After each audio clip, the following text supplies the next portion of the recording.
Peter Adamson, and you're listening to the History of Philosophy podcast, brought to you with the support of the Philosophy Department at King's College London and the LMU in Munich.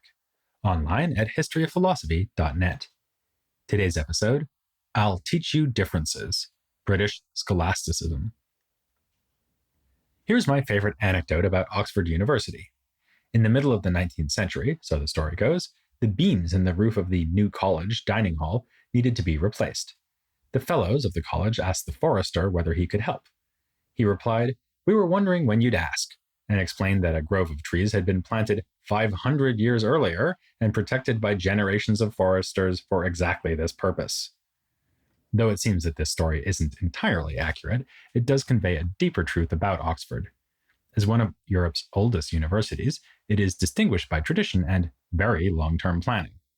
It is a place where change tends to happen slowly. When things have been done in a certain way for the last several centuries, why start doing things differently now? Yet as far back as the 16th century, the fellows of Oxford did start to do things differently, very differently in fact.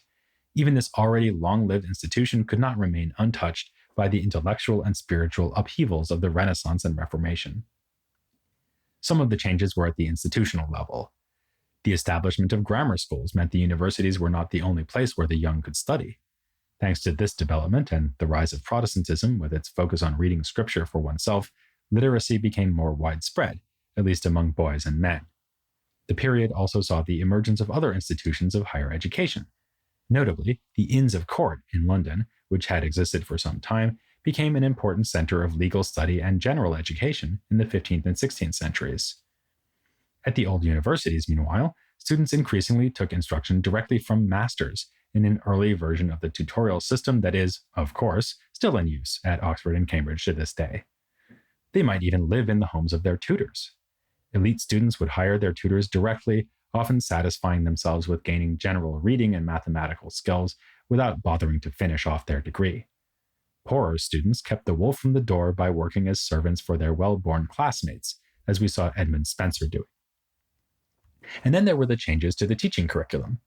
The schoolmen could not just keep reading ancient philosophy in medieval Latin translations and writing sophisticated and technical, some might say pedantic, logical treatises, as they had been doing since the 14th century. The impact of humanism and Protestant polemics against the superfluous sophistry of the schools rendered all that obsolete. But as on the continent, scholasticism in Britain proved surprisingly resilient and able to adapt.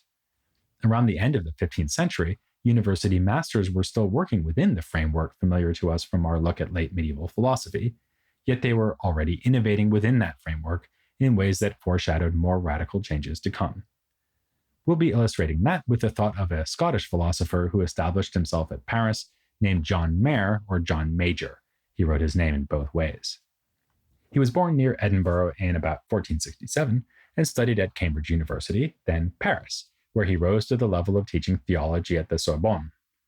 His time in Paris made him a well-known figure, enough so that Rabelais parodied him as the author of How to Make Puddings. Some of the students who would have seen him teach were well-known too, like John Knox, George Buchanan, and even Ignatius Loyola and John Calvin. Closer in approach to Mair himself were a circle of fellow scholastics who were his students or students of his students. They included David Cranston, George Lockhart, Gilbert Crabbe, and William Manderston. This group helped to make scholarly connections between France and Scotland stronger than those between France and England. Both Lockhart and Manderston, for instance, held the post of rector at the University of St. Andrews. Mair and his colleagues produced numerous treatises on logic, still the core of the arts curriculum provided to young students. Though they wrote in the late 15th and early 16th centuries, their methods were still broadly those of late medieval logicians. These were men who were refining and innovating within an established tradition. This means, for starters, that they wrote in a highly technical Latin that could be understood by trained schoolmen all over Europe and nobody else. The Latin of these logical treatises was all but an artificial language. It was regimented to avoid ambiguity, unlike natural languages such as Scots, English, or French. The goal here is, in a way, exactly the reverse of the humanist enterprise. Here, Latin is not shaped for rhetorical excellence, rather all rhetorical and merely conventional features are stripped away to reveal pure logical form. The result was a Latin that might strike humanists as barbaric, but had the advantage of capturing perfectly the contents of the mind. For the Aristotelian schoolmen, the language of the mind is the same for everyone, regardless of what language they speak over dinner. To take a simple example, the logic of the schoolmen dealt extensively with propositions in which one term is predicated of another. For instance, the giraffe is tall. Here, the subject term is the giraffe, the predicate is tall, and the verb is serves to connect them. A sentence like the giraffe runs doesn't look like it fits that structure, but the schoolmen force it to do so by understanding it to mean that the predicate running is asserted to hold of the giraffe. Even statements about existence are construed accordingly. If I say, there is a giraffe, or the giraffe exists, this means that existence is predicated of the giraffe. On the other hand, Mair and his colleagues did not ignore linguistic complexity when it did seem to have consequences for reasoning and logical implication. One illustration is their handling of verb tenses. They did not just ignore this, pretending that it is only a feature of natural language, but they did say some pretty counterintuitive things about it. For instance, that we can take the following proposition to be true: a child was an adult. The reasoning here is that, unless otherwise specified, the word child should mean any person who is or was a child. And all adults have at some point been such a person. Other examples of propositions that come out true, and for the same reason, are a living man is dead and an old man will be a boy. These propositions, weird though they may be, still fit the predication structure preferred by the schoolmen, but it had been clear since antiquity that not all propositions can be translated into a subject, a predicate, and a connector, or copula. Already the Stoics had devoted attention to conditional statements, which have the form if A, then B. Long before Mair and his group came along, conditionals had been integrated into Aristotelian logic. But there was still some work to do here, as when these schoolmen explored the implications of promises. A statement like, if you give me a giraffe, then I'll never say a bad word about you again, looks at first like it should behave the same as, if Socrates is standing, then he is not sitting. But it turns out that it doesn't, because Socrates is standing makes it impossible for him to sit, whereas you're giving me a giraffe does not make it impossible for me to badmouth you. It just means that I would be breaking my promise. At this point, you're quite likely sympathizing with those who saw the scholastics as practicing pointless pedantry. Like, for example, Philip Melanchthon, who remarked of one work by Mair, "What wagon loads of trifles! If he is a specimen of the Paris doctors, no wonder they are unfavorable to Luther." But let's not be too hasty, because Mair and his students were very interested in applying logic to important philosophical issues and concrete situations. Take, for instance, their handling of belief. Ideally, we should always build our beliefs on rock-solid foundations, which are the self-evident principles from which other beliefs are derived by the laws of logic. A paradigm of such reasoning would be geometry, where we start with axioms and use them to prove further propositions. For Mair, this same structure is found in ethics. We start from obviously true rules of moral reasoning, which can look rather banal, like one should do whatever is good. Mair uses the medieval term synderesis for our grasp of these principles, whereas he calls conscience whatever we go on to infer from the principles. Given the complexity of ethical reasoning, it is always possible that we may make mistakes, but morally speaking, we should always do what we take to follow from the principles. It is a sin to do what you take to be sinful, even if it isn't in fact sinful. In many cases, though, Mair seems to be skeptical about how far deduction can take us in the practical sphere. Reaching the right ethical decision could call for drawing analogies, working through concrete consequences, and the like. For this reason, it has been argued that his writings supply us with an early example of something we'll talk about soon when we get to the Jesuits, casuistry. This means engaging in moral reasoning on a case-by-case basis. We see Mair do this, for instance, when he takes up the problem of paying for insurance. It may seem that someone who insures a shipment by boat is taking money from the merchant without performing any legitimate service. That looks uncomfortably close to the condemned practice of usury, where one person charges another for the service of lending them money. But Mair argues that the insurer is more like a paid mercenary who protects the shipment, because they are taking money to share risk. This is the kind of argument we need to give when it is not possible to find ironclad arguments grounded in first principles. The uncertainty we often feel about our own beliefs also plays a significant role in religion. Mair has an interesting treatment of the faith by which believers feel certainty about their religious commitments. He comes rather close to the modern-day understanding by saying that a person is performing an act of faith if they believe something for which they have insufficient evidence. If a giraffe is standing right in front of you, then you don't need to have faith in the giraffe, but your reasons for having faith in God's offer of salvation are not quite so compelling. On the other hand, Mair thinks that faith does require some basis. You can't just decide to believe whatever you want for no reason, like by deciding by a sheer act of will that the number of stars is even. So faith must be a cooperation between the intellect, which grasps reasons to believe something, and the will, which moves the person actually to believe it. Mair had the chance to put his own beliefs on the line too. As Melanchthon's sarcastic remark implies, the doctors of Paris were significant public figures whose opinions mattered. Mair was consulted on such questions as the validity of Henry VIII's first marriage. He rejected the king's attempt to set Catherine aside, and the notorious Reuchlin affair over the use of Jewish learning. He also wrote a History of Greater Britain to advocate for the union of England and Scotland. On more abstract political questions, Mair took views that can be counted as moderate for the time, comparable to French thinkers like Claude de Seyssel. Like Seyssel, he was a monarchist, but one who thought that the monarch's power is subject to some restrictions by his subjects. Mair was certainly not enthusiastic about the prospect of tyrannicide, stating that the toppling of the much criticized Richard II in England was a case of frivolous rashness. Still, in extreme cases, the people do have the right to depose that monarch, since monarchical power is based on appointment by the people.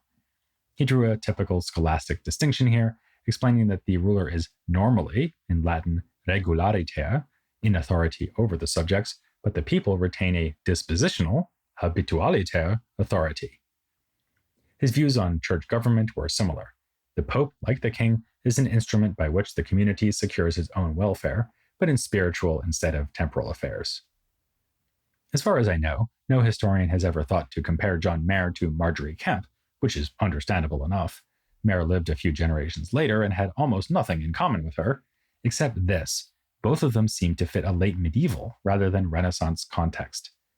Even if Mair was ahead of his time on occasion, as when he pioneered casuistic methods in ethics, his writings on logic and other topics would, for the most part, have been immediately recognizable to 14th century schoolmen.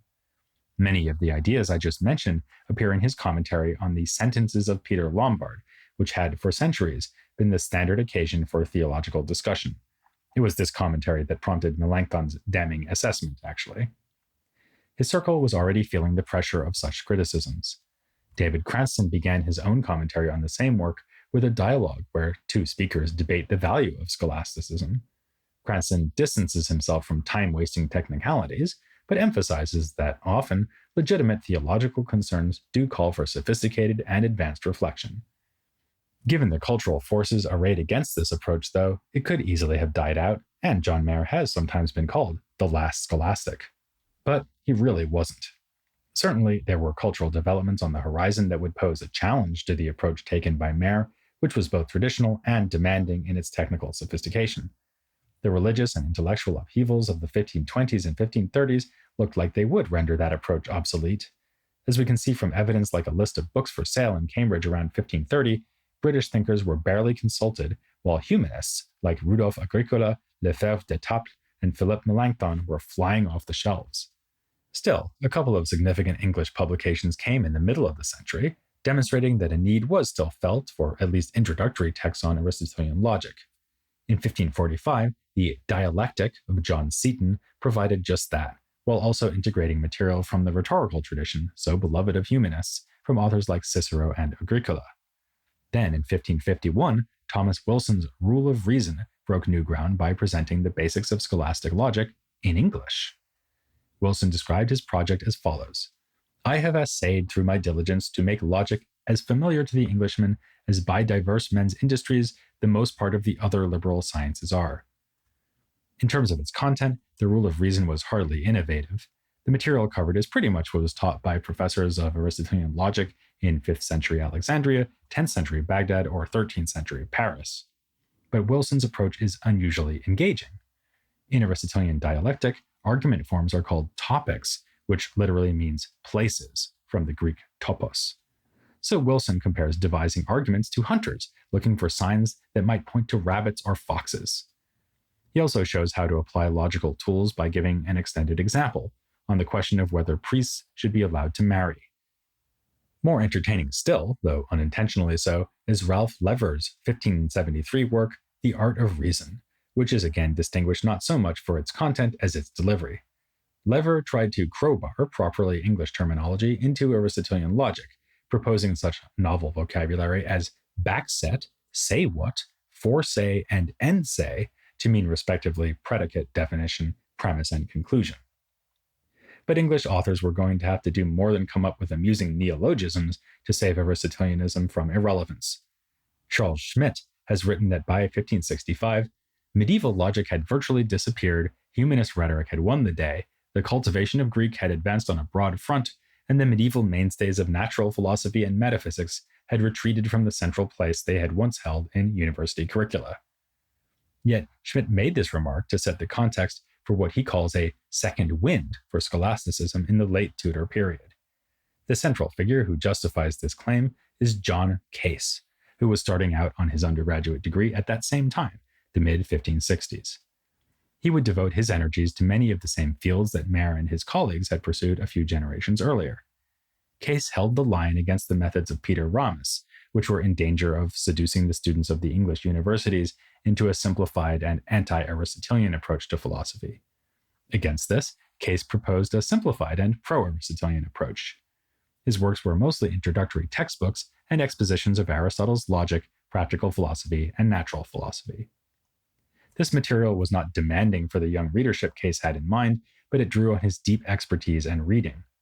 His text on the Aristotelian physics, which bears the attention-grabbing title Philosopher's Stone, announces that it draws on no fewer than 23 earlier exegetes. His sources range from late ancient authors like Boethius to Renaissance scholars from across Europe, like Zabarella down in Italy, and the commentators of the Iberian Peninsula, whom we'll be learning about before long. It's especially noteworthy that he finds value in the medieval scholastics, writing at one point that many today, when they hear the name of Thomas, immediately raise their eyebrows and purse their lips. But if these people would just read Aquinas' writings carefully, they'd discover that they are like gold that has been purified from dross. As for the greatest authority of all, he says this: since every philosophical compendium is a waste of time without Aristotle, let me put forth Aristotle as the only philosopher, and leave aside the empty and wide-ranging opinions of the present time. Alongside Ramus, he aims particular invective against the novel and dangerous ideas of Machiavelli and Paracelsus. Both offer superficially appealing treatments that are in fact highly dangerous, in the case of Paracelsus to the human body, in the case of Machiavelli to the body politic.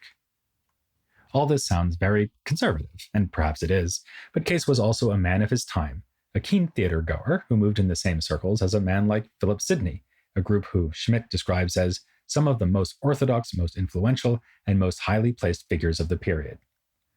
We can tell this from the fact that Case's works included Latin verses written by his friends, some of whom similarly contributed to a memorial volume for Sidney after his untimely death.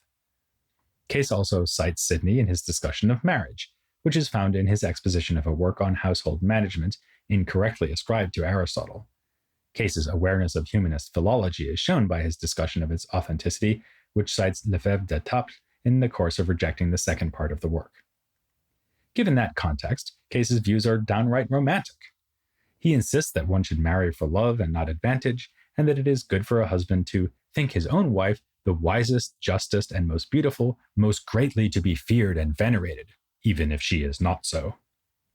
Though he admits, following Aristotle, that women are in general inferior to men, it is not wrong for a man to think that his wife is better than him, if only because it spurs him on to virtue so as to win her esteem and respect. A dimension of Case's thought that is apt to strike us as less convincing is his enthusiasm for what are sometimes called the occult sciences, alchemy and astrology. Not for nothing did he write a work called Philosopher's Stone and compare Aquinas' thought to gold purified from mixture with base metal. He argues that natural ends can be achieved by artificial means, as when the doctor restores health, the alchemist produces gold, or the sorcerer summons storms, a comment that irresistibly brings to mind Shakespeare's Tempest. Such things as magical talismans and astrological predictions are, he says, not tricks, nor are they deceptions of the demons, but truly natural things, as Plato and Plotinus hold. After our discussion of witchcraft, We can well understand why he is at pains here to distinguish natural magic from the sort that involves demonic aid. Case may have been a serious Aristotelian and trained scholastic, but that did not stop him from sharing the magical beliefs of his contemporaries. To the contrary, as far as he was concerned, the two sides of his thought fit together perfectly. And the same is even more true for the thinker we'll be exploring in a few weeks, yet another John, namely John Dee, without a doubt the most major case of philosophy being fused with the occult in Elizabethan England. But first, I want to take a step back and use this opportunity to consider the survival and evolution of scholastic philosophy from the late medieval to the early modern period. For that purpose, I'll be joined by Calvin Normore next time here on The History of Philosophy Without Any Gaps.